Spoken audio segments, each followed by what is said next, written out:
I want you to think of a palace, the Olympic team, and an emperor.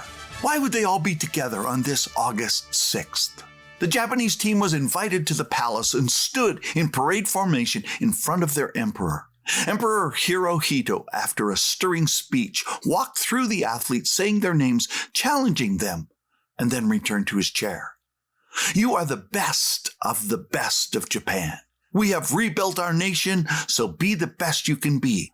And when the opening ceremonies take place, only you will know a secret as they light the Olympic flame. This story inspired me to be my best and to say thank you to the 831 people that gave me the best life ever. You're listening to Jungle Jim Hunter on 831 Living Your Best Life podcast, where we inspire participation, communicate precision, and empower performers to podium. And we would ask you to tell your friends, relatives, people you work with to go to their favorite podcast provider or to junglejimhunter.com or YouTube, and you can find this podcast and subscribe, download, click on like, rate and review us, and become an 831er, someone who inspires somebody else to live their best life. Well, it's 32 days to the 32nd Olympic Games and 63 days to the 16th Paralympic Games in Tokyo, the second time the Olympic Games will have been held in Tokyo, Japan. Please watch and support our teams. Today, we're going to talk about my favorite Olympic symbol, the Olympic flame. In the ancient games, when it was time for the games to happen, the flame was lit on hilltops after hilltop after hilltop, signaling that the games were about to begin. This tradition has carried on in the modern games, and there are stories of inspiration from the torch relays that I could regale you with for hours. To the Greeks, the Olympic flame was not just to herald the games, but it was a symbol that if the Olympic flame is lit in your heart to be an Olympian, then turn up the heat until it becomes a towering inferno within your commitment to be your very best. One of the lecturers at the Olympic Academy inspired this. He said, the spark of desire must become a small flame, hot yet small enough to boil an egg. Then light the picnic fires of passion for the games to explode into massive bonfires of communication on the highest hills, into triumphant celebrations of feast fires, celebrating those who represent their families and communities at the games, inspiring your heart to be all you can be. This is how you should train daily. Find the best person and ask them to challenge you, to raise the bar for you, to make it harder for you. Ask coaches to raise the level of expectation for you. Yes, to raise the bar, not compromise it, but to raise it so that you will find all that you can inside yourself. Like the flame, your preparation precedes the games, so you know that only one wins the prize, so run that you may obtain that prize. Beat your spirit, soul, and body and bring it under control so that you are prepared.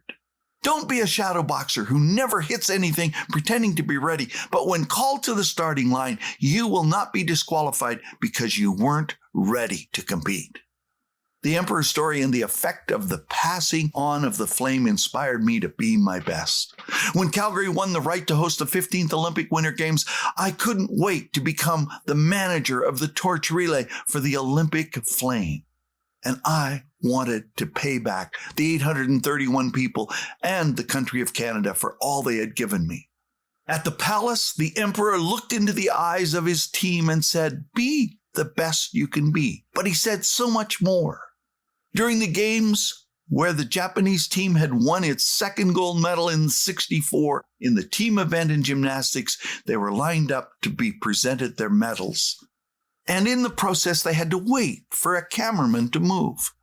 Accidentally, one of the gymnasts backed up into a young Japanese boy that was there to watch. The gymnast turned, apologized, and spoke to him personally.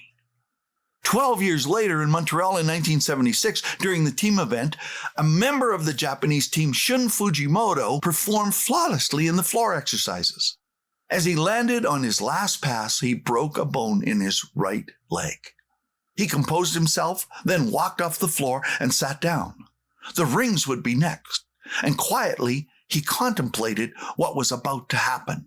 He walked to the washroom, wrapped his leg with bandages as tightly as he could, trying to reduce the pain and hold his leg together, put on his long pants and returned.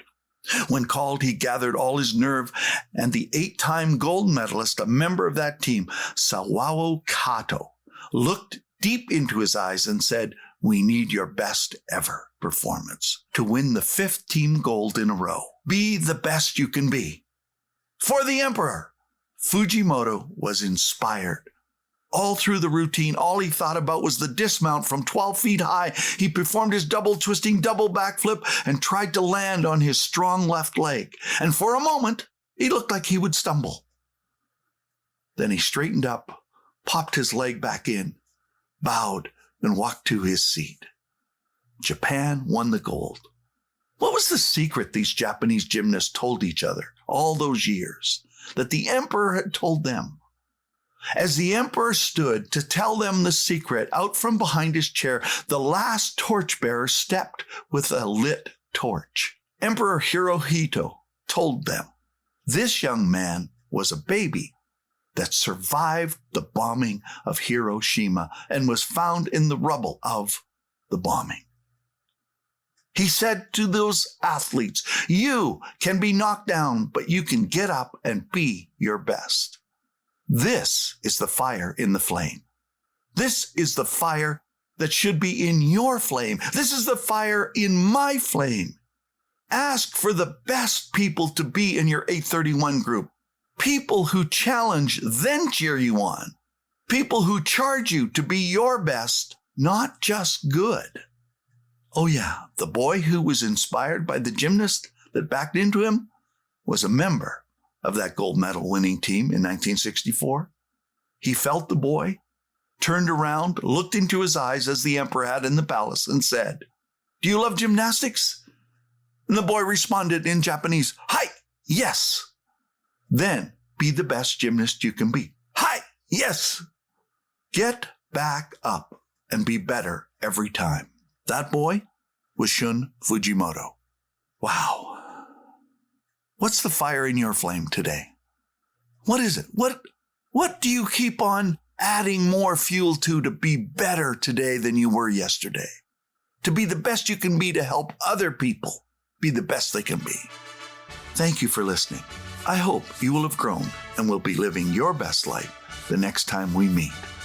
My quote for the day: the perspiration of preparation always precedes the verification of the glorification of your expectation.